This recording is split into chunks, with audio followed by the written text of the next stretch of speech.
Alright, and welcome to this video in which I'm going to demonstrate some problem-solving strategies using the multiplication tables lab as my basis, as kind of my muse, if you will.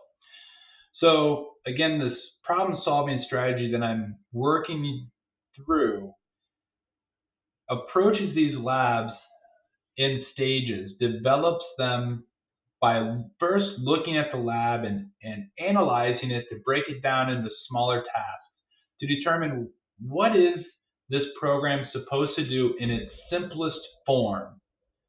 Once I have that form working, I then develop the code to be able to accomplish more sophisticated tasks, some special criteria to kind of enhance it to do more specifics for this lab. So I've started off by the very basics. In here, got my import, I've got my class declared, I have my main method built, and I put the code in here to create your scanner, prompting the user to enter an integer value for the table, and then I declare and initialize a value to be the number, to represent that number. So what is it that stage one is trying to do?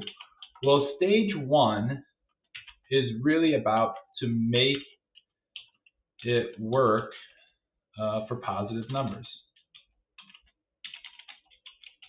What does it mean to work for positive numbers?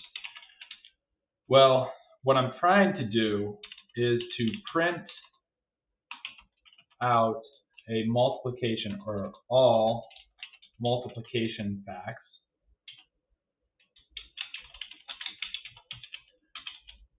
from 0 to the number that the user entered. So if they entered 4, I want 0 times 4, 1 times 4, 2 times 4, 3 times 4, 4 times 4. All right, so that's kind of what I'm trying to do to make that happen. So what do I need to do if I want something to happen over and over again, a set number of times? What kind of structure would build that for me? And so that tells me that I need a for loop, because the loop runs a specified number of times, right?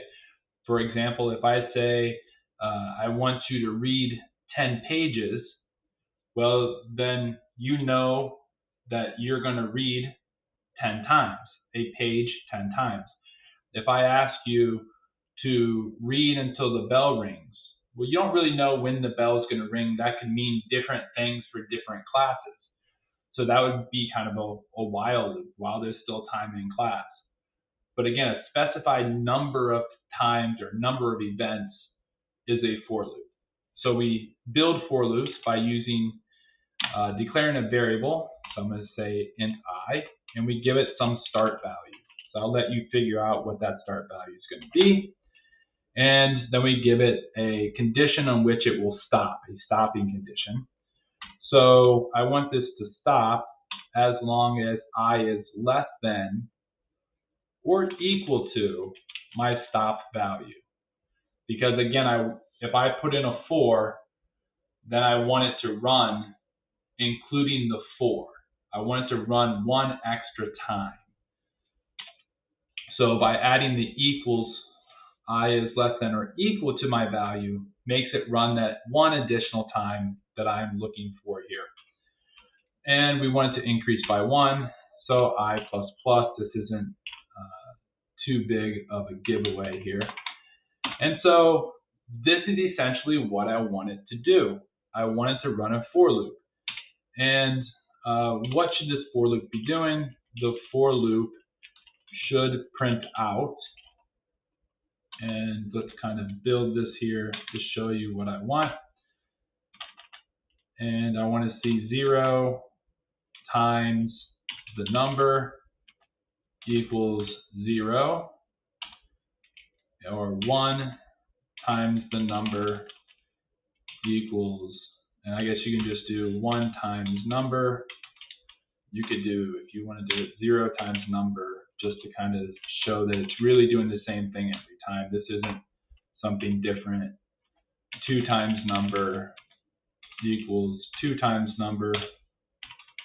So you figure out how to do that, etc., to the point where we stop when it is number times number equal to number times number. So you make that happen inside the for loop. That is what we are looking for here to make this for loop run appropriately. All right? So we'll check our structure, and we see that's what's happening.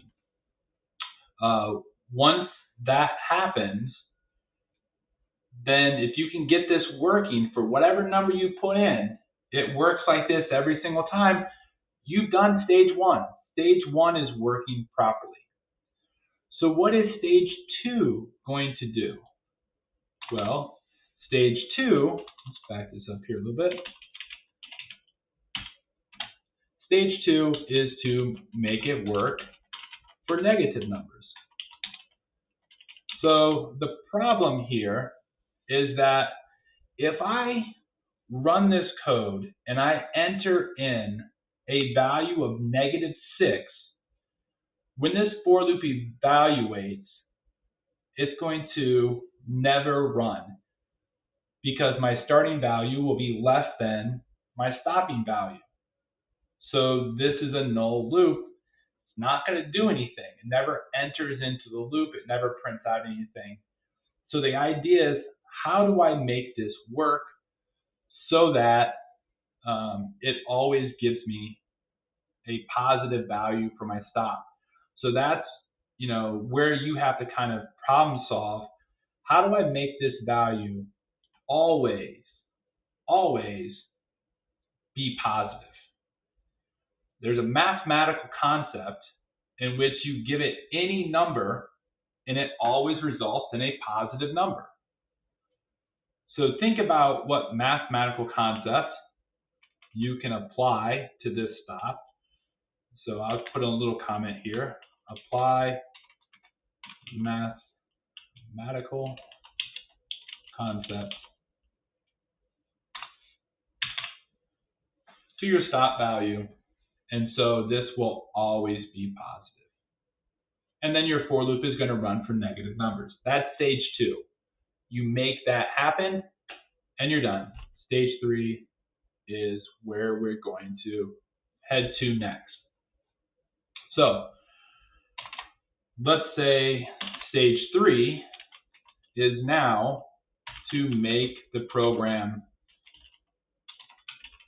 run again until the user enters 0. When they enter 0, the program should stop.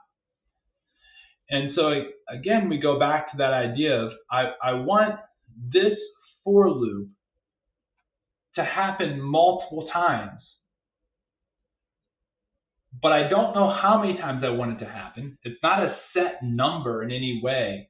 It's really just up to the whim of the user. Maybe they type 0 right away and it doesn't ever run at all. Maybe they run it 6 or 7 times. Maybe they run it 3 times. Maybe they run it until the bell rings. I really have no idea of knowing. So to me, that points to the idea of a while loop. So while, and let's throw in not equal to 0, right? That's our condition. The loop will run as long as it's not equal to 0, the number, the value that we're working with here. So I'll throw true in here so that I can use my CSD. So let's go ahead and check this out. There we have our for loop running over and over and over again.